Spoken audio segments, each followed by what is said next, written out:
তো খেল জগতৰ কেইটামান মই আপডেট লৈ আহিছোঁ। তো মেইনলি এই ভিডিঅ'টোত মই দুখন মেটছৰ কথা ক'ম। তো কালি এখন মেটছৰ মই প্ৰি মেটছ ৰিভিউ কৰিছিলোঁ, চাউথ আফ্ৰিকা ভাৰ্চেছ জিম্বাবৱে। তো এইখন মেটছৰ ৰিজাল্টৰ পিছত ৰিজাল্ট আহি গ'ল, যোৱাকালি ৰিজাল্ট আহিছে, আৰু ৰিজাল্টত চাউথ আফ্ৰিকাই এইখন মেটছ 7 উইকেটত জিকিছে। তো জিম্বাবৱে ফাৰ্ষ্ট বেটিং কৰি 20 অভাৰত 144 ৰান বনাইছিল, 6টা উইকেট গৈছিল, আৰু চাউথ আফ্ৰিকাই তাৰে প্ৰত্যুত্তৰত চাউথ আফ্ৰিকাই 145ত 3টা উইকেটত 17.2 অভাৰত এই মেটছখন কমপ্লিট কৰিলে। তো এইটো ডাঙৰ কথা নহয়, এনেও চাউথ আফ্ৰিকাই জিকিব বুলি মই কৈছিলোঁ, প্ৰেডিকশ্যন কৰিছিলোঁ।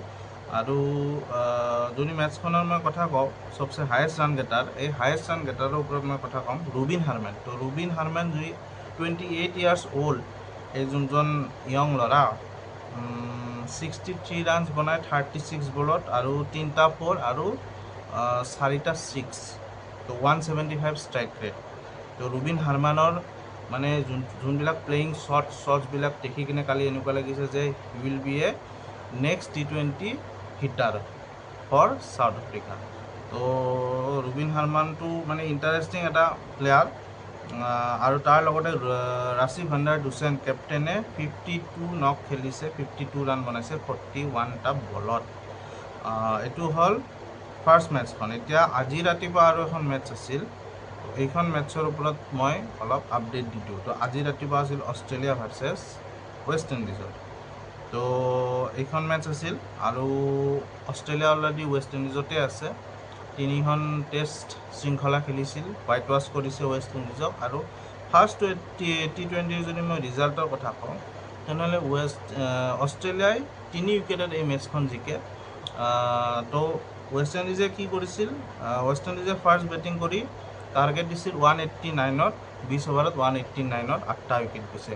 তো এটা টাইমত কি আছিল ৱেষ্ট ইণ্ডিজৰ 15 অভাৰ্ছ মানত 152 ফৰ 2 আছিল, 2টা উইকেটত 152।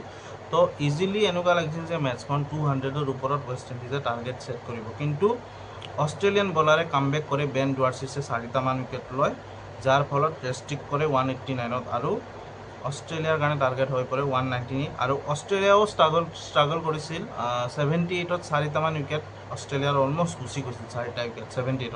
তাৰপিছত মিচেল ওৱেনেই অষ্ট্ৰেলিয়াক কামবেক কৰায়, আৰু অষ্ট্ৰেলিয়াই 20 অভাৰ্ছ খেলিবই নালাগিল, 18.5 অভাৰতে এই মেটছখন অষ্ট্ৰেলিয়াই 190 ৰান 7টা উইকেটত কমপ্লিট কৰিলে। আৰু যদি মই স্ক'ৰাৰৰ কথা কওঁ, তো ৱেষ্ট ইণ্ডিজৰ হয় শ্বে হোপে 55 ৰান বনায়, আৰু ৰষ্টন চেছ 60 ৰান বনায়, আৰু হেটমায়াৰে 38 ৰান, আৰু বেন ডুৱাৰ্চিছে 4 অভাৰত 4টা উইকেট লয়। তো টপ উইকেট টেকাৰ। আৰু যদি মই অষ্ট্ৰেলিয়াৰ হয় কওঁ, অষ্ট্ৰেলিয়াৰ হয় কেম গ্ৰীনে 26 বলত 51 ৰান স্ক'ৰ কৰে, আৰু মিচেল ওৱেনে 27 বলত এটা হাৰ্ড হিটিং ইনিংছ খেলে, 50 ৰান বনায়, হাফ চেঞ্চুৰী মাৰে, 185 ষ্ট্ৰাইক ৰেট, 6টা 6, আৰু কোনো ধৰণৰ 4 মাৰা নাই, অকল 6এৰে মেটছখন জিকায়। আৰু ৱেষ্ট ইণ্ডিজৰ হয় 2টা জেছন হোল্ডাৰে উইকেট লয়। তো আৰু মেন অফ দ্য মেটছ যদি মই কওঁ, মিচেল ওৱেন। তো ফাৰ্ষ্ট T20খন তো কনক্লুড হৈ গ'ল, অষ্ট্ৰেলিয়া জিকি গ'ল, আৰু এতিয়া নেক্সটখন চাবলগীয়া হ'ব, তাৰে ওপৰত মই আপডেট দিম আপোনালোকক। তো এইখিনিয়ে আছিল এই দুখন মেটছৰ আপডেট। ভিডিঅ'টো ভাল পালে লাইক কৰিব, শ্বেয়াৰ কৰিব, কমেণ্ট কৰিব, ছাবস্ক্ৰাইব কৰিব।